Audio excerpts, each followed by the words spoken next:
Good afternoon, I'm Stephanie Landers.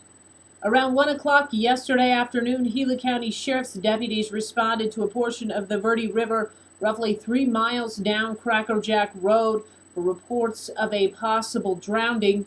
According to Detective George Ratliff, 3 local residents, 27-year-old Brett Baldonado, 26-year-old Jacob Perez, and 21-year-old Ashley Ariano had all been swimming in the river. Apparently, Ariano and Baldonado had been drinking.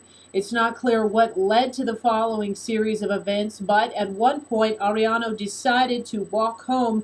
She took off down the road and was followed by Perez, who left Baldonado splashing and playing in the water. Reports state that when the two returned to the river, Baldonado was nowhere to be found. The pair looked for their friend and eventually called PAYSON police, but the cell phone coverage was spotty, so all dispatch could make out was Crackerjack and friend underwater. From there, PAYSON police relayed the information to the sheriff's office, where deputies were then dispatched along with members of search and rescue who searched the area since no one had seen Baldonado go underwater. The sheriff's dive team then arrived and began to search the area of the river where he was last seen. At roughly 2:47 yesterday afternoon, dive team members located Baldonado's body in approximately 7 feet of water. At this time, there are no signs of foul play. However, the case is still under investigation. In other news, the Payson Town Council is meeting tomorrow afternoon at 5:30 in the Town Hall Council chambers. Their agenda includes the appointment of the 3rd initial director to the Rim Country Education Alliance separate legal entity, and a second reading and public hearing on the ordinance that relates to protocols surrounding vacancies in the council. Council will also see a request by Payson Police Chief Don Engler to approve the fiscal year 2011 Department of Justice Bureau of Justice Assistance Grant in the amount of $12,361.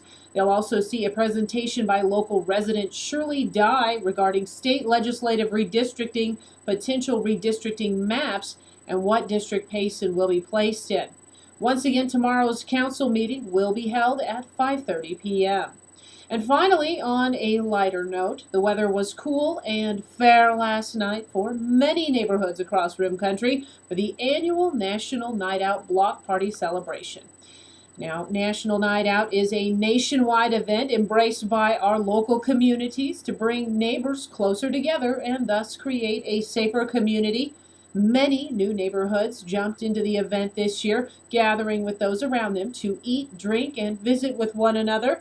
Many hope to see the bulk of Rim Country embracing this celebration as the years go on, a trend that could serve to unite the neighbors stretched across our vast mountain home. Thanks for listening to 1420 KMOG. I'm Stephanie Landers with your KMOG News.